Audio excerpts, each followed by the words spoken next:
प्यारे बच्चों, प्यारे छात्रों, नमस्कार। आपकी वार्षिक परीक्षा की डेट शीट जारी हो गई है और उस डेट शीट में तारीख 2 फरवरी 2026 की डेट आपको याद रखना है, क्योंकि इस दिन वार्षिक परीक्षा का पहला पेपर इकोनॉमिक्स का दूसरी पाली में रख दिया गया है और द्वितीय पाली की यह परीक्षा आपके लिए इंपॉर्टेंट रहने वाली है। कहीं ना कहीं आपको डर भी सता रहा होगा। इसी डर को भगाने के लिए मैं समष्टि और व्यष्टि की दोनों बुकों से अति महत्वपूर्ण टॉपिक लेकर के आया हूं। इस सेशन में बने रहो और आपको अगर अच्छा लगे कि हमने कुछ मेहनत की है आपके लिए, आपका डर दूर जा रहा है, तो सेशन को लाइक और शेयर करना ना भूलना। बात करते हैं समष्टि अर्थशास्त्र की, अति महत्वपूर्ण टॉपिक बेटा। मैंने जैसा कि कहा, पहले समष्टि अर्थशास्त्र के पहले चैप्टर की बात करेंगे। यहां आर्थिक महामंदी आ जाती है। आर्थिक महामंदी जो 1929 में आई, साथ ही साथ यहां पे 4 क्षेत्र को भी आप देख सकते हो, पढ़ सकते हो। यह भी इंपॉर्टेंट रहने वाला है। पारिवारिक क्षेत्र, फर्म है, सरकारी क्षेत्र और बाह्य क्षेत्र। इसके बाद दूसरा टॉपिक आ जाता है मुद्रा के प्रकार और प्रमुख कार्य। मनी के टाइप्स हैं और मनी के क्या है भाई, तो मनी के फंक्शन है। फिर सीमांत बचत प्रवृत्ति, सीमांत उपभोग प्रवृत्ति। बेटा इसको कहते हैं मार्जिनल क्या है, मार्जिनल प्रोपेंसिटी टू सेव और मार्जिनल प्रोपेंसिटी टू कंज्यूम।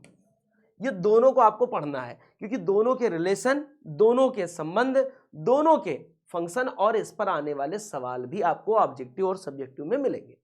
फिर है राष्ट्रीय आय की गणना। ये आपका दूसरा अध्याय हो जाता है समष्टि अर्थशास्त्र में। किस तरीके से नेशनल इनकम को हम क्या करते हैं, गणना करते हैं, काउंट करते हैं। इसकी विधियां क्या है, यहां से आपको यह पढ़ना है। आय विधि इनकम मेथड और व्यय विधि एक्सपेंडिचर मेथड, ये आपको पढ़ना है। मुद्रा स्फीति पूछा गया, इन्फ्लेशन पूछा गया है।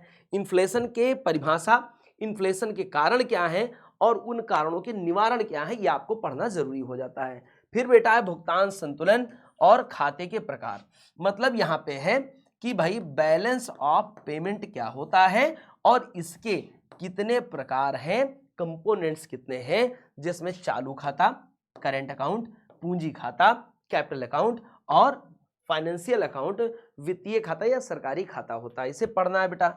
बैंक के कार्य क्या हैं। अब देखो, बैंक के कार्य में कॉमर्शियल बैंक और आरबीआई दोनों आपको ध्यान देना है।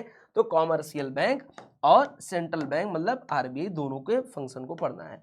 फिर आ जाता है बेटा एक्सचेंज रेट। एक्सचेंज रेट बहुत इंपॉर्टेंट है, जिसमें 2 प्रकार की महत्वपूर्ण विनिमय दरें हैं। एक तो फ्लोटिंग है एक्सचेंज रेट, जिसको हम तिरती विनिमय दर कहते हैं, और दूसरा हो जाता है स्थिर विनिमय दर, स्टेबल एक्सचेंज रेट। तो दोनों को पढ़ना है, दोनों की विशेषताओं को भी जानना है। ये पूरा का पूरा कंप्लीट टॉपिक हो गया। कहां का, ये कंप्लीट टॉपिक हो गया समष्टि अर्थशास्त्र का। यहीं से आपके प्रश्न बनने वाले हैं। सबसे पहली प्राथमिकता आपको इन्हीं पेपरों को, इन्हीं टॉपिक को देखनी है, आपके समष्टि वाले टॉपिक से। फिर अब बात आ जाती है बेटा कि भाई अगर अति महत्वपूर्ण टॉपिक आप बता रहे हैं सर, तो इसमें हमको एक चीज और बता दीजिए कि जो व्यष्टि अर्थशास्त्र है, जहां पे सबसे ज्यादा डर लग रहा है, माइक्रो इकोनॉमिक्स कहते हैं सर, यहां से कौन कौन से टॉपिक इंपॉर्टेंट है, मतलब सेकेंड बुक से। अच्छा भाई, सेकेंड बुक, तारीख आपके दिमाग में चलनी चाहिए 2 फरवरी। क्या है भैया, 2 फरवरी की डेट आपके दिमाग में चलनी चाहिए। 2026 द्वितीय पाली और इकोनॉमिक्स का एग्जाम। अगर आपको यह बात ध्यान रखनी है तो आपको यह टॉपिक पे लग जाना है, क्योंकि यही वो टॉपिक है जहां से आपको सबसे ज्यादा क्वेश्चन देखने को मिलेंगे। ये वो टॉपिक मैं बता रहा हूं बेटा, जहां से आप स्टेट रैंक और डिस्ट्रिक्ट रैंक हासिल करने वाले हैं। इस टॉपिक को हर एक टॉपर्स पढ़ता है, समझता है, जानता है, दिमाग में अपने रखता है। ठीक है जी। तो अब टॉपिक में बता रहा हूं। सबसे पहली बात है केंद्रीय अर्थव्यवस्था की महत्वपूर्ण समस्याएं, जिसमें 3 समस्याएं, कैसे उत्पादन करें, क्या उत्पादन करें और उत्पादन का हम वितरण कैसे करें, 3 समस्याएं पढ़ना है आपको। फिर मांग का नियम सबसे इंपॉर्टेंट, इसको प्रभावित करने वाले कारण या कारकों पर हम लोग ध्यान देते हैं। इतना ही नहीं, इसमें मांग की लोच मांग की लोच को भी हम लोग पढ़ते हैं और लोच के प्रकार भी देखते हैं। ठीक है, तो मांग का नियम, मांग की लोच, ये सब चलने वाला है। फिर इसी के साथ उत्पादन लागत, प्रोडक्शन कास्ट है। क्या पढ़ना है बेटा? प्रोडक्शन कॉस्ट आपको पढ़ना है, प्रोडक्शन कॉस्ट पढ़ना है आपको, प्रोडक्शन कॉस्ट पढ़ना है। फिर इसमें क्या है? सीमांत उत्पादन लागत पढ़ना है। क्या पढ़ना है बच्चा? सीमांत उत्पादन लागत पढ़ लेना होगा बेटा। फिर है उपयोगिता, जिसको आप यूटिलिटी कहते हो बेटा, यूटिलिटी के प्रकार कहते हो बेटा, जिसमें ग्राफ आता है बेटा, और साथ ही साथ इसमें सूत्रों की भरमार होती है। सूत्र, ग्राफ, विशेषता, विश्लेषण सब कुछ करना होता है। इसलिए मैं आपको आज बताने आया हूं कि कौन कौन से टॉपिक वेस्टी अर्थशास्त्र के इंपॉर्टेंट रहने वाले हैं। कान खोल के सुन लो, दिमाग की बत्ती जला लो, क्योंकि आपको ही बनना है स्टेट रैंकर और डिस्ट्रिक्ट रैंकर में अपना नाम रोशन करना है।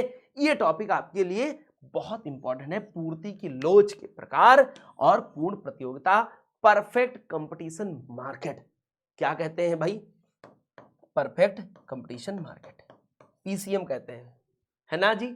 फिर इनसे क्वेश्चन बन जाता है। अभी बात खत्म नहीं हुई।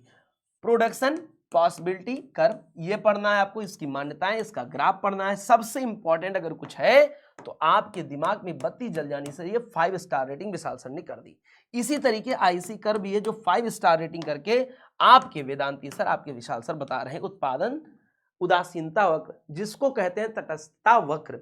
अब बेटा फिर आता है सम सीमांत उपयोगिता का नियम, ये भी इंपॉर्टेंट है। आप बताओगे, मैं आपसे क्वेश्चन कर रहा हूं, सम सीमांत उपयोगिता का नियम किसने दिया है?